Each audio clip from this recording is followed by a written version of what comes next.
अस्सलाम वालेकुम। आज जो टॉपिक हमने डिस्कस करना ये है comparison of reactivity of alkane, alkyne और अल्काइन। बेसिकली अगर देखा जाए ना, ये टॉपिक हम डिस्कस कर चुके हैं। सिर्फ सारी की सारी चीज़ें दोबारा फिर एक दफ़ा रिवाइज कर लेंगे कि रिएक्टिविटी ऑफ अल्केन किस तरह की है, अल्कीन किस तरह है और अल्काइन किस तरह की है। तो अब तीनों को मैं यहाँ पे अलग अलग करके लिखूंगा और इनमें क्या क्या चीज़ें हैं ये भी हम यहाँ पे लिख लेंगे। तो इन तीनों चीज़ों को यहाँ पे अलग अलग करके लिख लेते हैं। सबसे पहले हम लिखेंगे अल्केन, फिर अल्कीन और फिर अल्काइन। पहले नंबर पे है जी अल्केन, सेकंड नंबर पे अल्कीन और थर्ड नंबर पे अल्काइन। सबसे पहले बात करेंगे अल्केन की रिएक्टिविटी कैसी है। अच्छा, अल्केन को ना याद रखिएगा पैराफिन का नाम दे रहे होते हैं। अल्केन को क्या कहते हैं? पैराफिन। और पैराफिन मीन होता है, पैरा दो अल्फाज के मिलने से बना हुआ है, para para and affin. Para mean होता है लेस, एफिन मीन होता है एफिनिटी। एफिन मीन क्या होता है? एफिनिटी। अब अल्केन्स को पैराफिन कहते हैं, क्यों कहते हैं? क्योंकि ये लीस्ट रिएक्टिव होते हैं, लीस्ट रिएक्टिव। अब इससे किस तरह पता चले ये लीस्ट रिएक्टिव है? लेस एफिन। लेस एफिन का मतलब है ये किसी की तरफ बहुत कम जाते हैं, सही है। एफिन कहते हैं मोहब्बत को, चाहत को, या अट्रैक्शन को भी कह सकते हैं। ये किसी की तरफ बहुत कम अट्रैक्ट होते हैं, जिसकी वजह से इसकी रिएक्टिविटी क्या है? कम है। अब इसकी रिएक्टिविटी कम होने की दो वजूहात होती हैं। कितनी वजूहात इसकी रिएक्टिविटी कम होने की? दो हैं। सबसे पहले नंबर पे है जी inertness of sigma bond. Inertness of sigma bond, इसमें जो सिग्मा बॉन्ड पाया जाता है वो इनर्ट होता है। सेकंड नंबर पर जो चीज है वो है non polar nature. Non polar nature मतलब इसमें partial positive partial negative charges create नहीं होते, इसे हम इसको कहते हैं, ये वाले कंपाउंड जितने भी होंगे ये सारे के सारे क्या होंगे? Non polar. अगर मैं बात करूं नॉन पोलर नेचर की, तो कहते हैं जी कार्बन और हाइड्रोजन। देखो ये हमारे पास एक हाइड्रोकार्बन है, अल्केन है, सारे के सारे बॉन्ड है सिंगल। इसमें क्या है? सारे के सारे बॉन्ड सिंगल है। यहां पे इलेक्ट्रॉन एक्टिविटी कार्बन की बात की जाए तो ये 2.1 है, जबकि इलेक्ट्रॉन एक्टिविटी ऑफ हाइड्रोजन की 2.1 है इलेक्ट्रॉन एक्टिविटी, और हाइड्रोजन की 2.1 है, कार्बन की इलेक्ट्रॉन एक्टिविटी 2.5 है। अगर मैं यहां पे इलेक्ट्रॉन एक्टिविटी डिफरेंस निकालता हूं, इलेक्ट्रोनेगेटिविटी डिफरेंस निकालता हूं, तो 2.5 माइनस 2.1 इज इक्वल टू 0.4। अगर आपका इलेक्ट्रोनेगेटिविटी डिफरेंस 0.4 या 0.4 से कम हो तो वो चीज होती है नॉन पोलर। तो वो चीज क्या होती है? Non polar. तो ये पहले नंबर पे चीज ये जी नॉन पोलर कंपाउंड है। नॉन पोलर से होगा क्या, यहां पे गौर कीजिएगा। नॉन पोलर से ये होता है कि जो कार्बन और हाइड्रोजन के दरमियान में इलेक्ट्रॉन्स मौजूद होते हैं, नॉन पोलर नेचर होने की वजह से कार्बन और हाइड्रोजन के दरमियान में जो इलेक्ट्रॉन मौजूद होते हैं इक्वली डिस्ट्रीब्यूटेड होते हैं। Equally distributed. अब इक्वली डिस्ट्रीब्यूटेड का मतलब ये होता है कि दोनों एटम्स के दरमियान में बराबर मिकदार में शेयरिंग होती है, ऑलमोस्ट। सही है, हमारे पास है नॉन पोलर नेचर। और नॉन पोलर नेचर में याद रखिए कभी भी पार्शियल पॉजिटिव और पार्शियल नेगेटिव चार्ज क्रिएट नहीं होता। ये बात भी याद रखनी है, इसमें कभी भी partial positive partial negative charge नहीं आएगा। जबकि इनर्टनेस ऑफ सिग्मा बॉन्ड की बात की जाए तो सबसे पहली चीज होती है सिग्मा बॉन्ड बनते हैं लाइन वाइज ओवरलैप की वजह से, इस तरह। सही है, ये हमारे पास जितने भी यहाँ पे बॉन्ड बनेंगे आपको नजर आएंगे, सारे के सारे कौन से होंगे?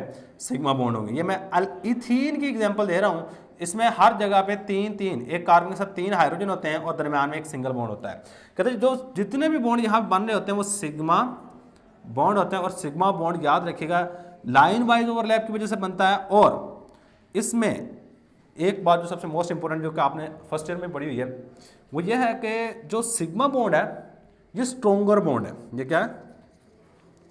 स्ट्रोंगर बॉन्ड है as compare to pi bond. और ये इसके मुतालिक पास पेपर में काफी दफा क्वेश्चन भी आता था, तो अगर याद हो कि हमारे पास सिग्मा बॉन्ड क्या होता है? स्ट्रोंगर बॉन्ड होता है, जबकि पाई बॉन्ड क्या होता है? वीकर होता है। जब ये स्ट्रोंगर है तो इसको तोड़ना बहुत मुश्किल है। जब ये टूटेगा नहीं तो ये किसी चीज के साथ और रिएक्ट भी नहीं करेगा, क्योंकि रिएक्शन में हमेशा ये होता है कि पहले बॉन्ड टूटते हैं बाद में नए बॉन्ड बनते हैं। पहले बॉन्ड क्या होंगे? टूटेंगे, बाद में नए बॉन्ड बनने होते हैं। तो इस वजह से हम क्या रहते हैं? अल्कीन लीस्ट रिएक्टिव कंपाउंड है। सॉरी, अल्केन क्या है हमारे पास? लीस्ट रिएक्टिव कंपाउंड है। इसके बाद आ जाइए अल्कीन की बात कर लेते हैं। इसके बाद हमारे पास क्या है? अल्कीन। अल्कीन में क्या काम होता है? अल्कीन में कार्बन कार्बन के दरमियान में डबल बॉन्ड होता है और 2 बॉन्ड हाइड्रोजन के साथ बने होते हैं इस साइड पे वैलेंसी को पूरा करने के लिए। हमने ईथीन की एग्जांपल दी है। अगर इसके मैं ऑर्बिटल वगैरह ड्रा करता हूं यहाँ पे, सबसे पहले ये दरमियान में बॉन्ड बनाया ना, एक बॉन्ड आपका ये वाला होता है सिग्मा बॉन्ड, जिसको नाम दे रहे होते हैं इस तरह, ये हमारे पास इस तरह ओवरलैप कर रहा होता है। तो ये क्या हमारे पास सिग्मा बॉन्ड है। इसके बाद सेकंड नंबर बनता है पाई बॉन्ड। दूसरा बॉन्ड जो होता है वो पाई बॉन्ड होता है। एक ऑर्बिटल यहाँ से इस तरह आएगा और एक ऑर्बिटल यहाँ से इस तरह का आ रहा होता है। सेम काम, एक ऑर्बिटल यहाँ पे और एक ऑर्बिटल यहाँ पे आ रहा होता है। सही। अब इसके बाद हमारे पास 2 ऑर्बिटल, ये वाले 2 बॉन्ड हैं, यहाँ पे भी 2 सिग्मा बॉन्ड बन जाते हैं हाइड्रोजन एटम के साथ। सेम काम, इस कार्बन के भी 2 सिग्मा बॉन्ड बन जाते हैं हाइड्रोजन एटम के साथ। अब मेनली बात करें, एक कार्बन कार्बन एटम के दरमियान में एक सिग्मा बॉन्ड होता है और एक क्या होता है, पाई बॉन्ड होता है। और याद रखिए, ये सारी की सारी चीजें हमने पहले डिस्कस कर ली हैं, तो उन्हीं चीजों को दोबारा हम रिपीट कर रहे हैं।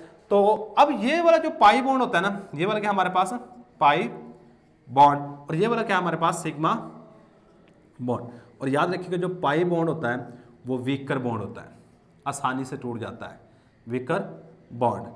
अब इसमें जो इलेक्ट्रॉन्स मौजूद होते हैं, इसमें जो भी इलेक्ट्रॉन मौजूद होगा, एक इलेक्ट्रॉन यहाँ पे, ये बाहर आसानी से किसी भी इलेक्ट्रोफाइल या न्यूक्लियोफाइल, सॉरी इलेक्ट्रोफाइल के लिए इजीली अवेलेबल होंगे।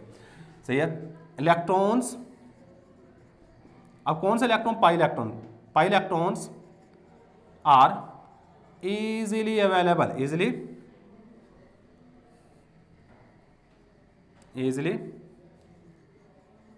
अवेलेबल, ये इजीली अवेलेबल होते हैं फॉर इलेक्ट्रोफाइल, एक ऐसी चीज के लिए जिसको इलेक्ट्रॉन की जरूरत होती है। तो याद रखिए, electrophile, electro mean electron, file mean होता है लविंग, जो इलेक्ट्रॉन की तरफ जाए, फाइल मीन होता है लविंग। अब इलेक्ट्रॉन की तरफ याद रखिएगा, हमेशा वो चीज जा रही होती है जिसके ऊपर कौन सा चार्ज होगा, पॉजिटिव चार्ज होगा। सही है। तो इसलिए जो अल्कीन है ये मोर रिएक्टिव कंपाउंड है। अल्कीन क्या होते हैं, alkenes are more reactive compound, more reactive compound, reactive compound, alkenes more reactive compounds हैं। अब इसके बाद आ जाइए अल्काइन पे।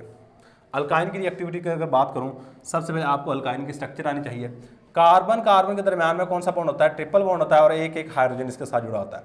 अगर मैं इसके इस तरह की स्ट्रक्चर बनाऊं ना, थोड़ी सी कॉम्प्लेक्स स्ट्रक्चर, लेकिन थोड़ी सी कोशिश कीजिएगा इसको समझ आइएगा।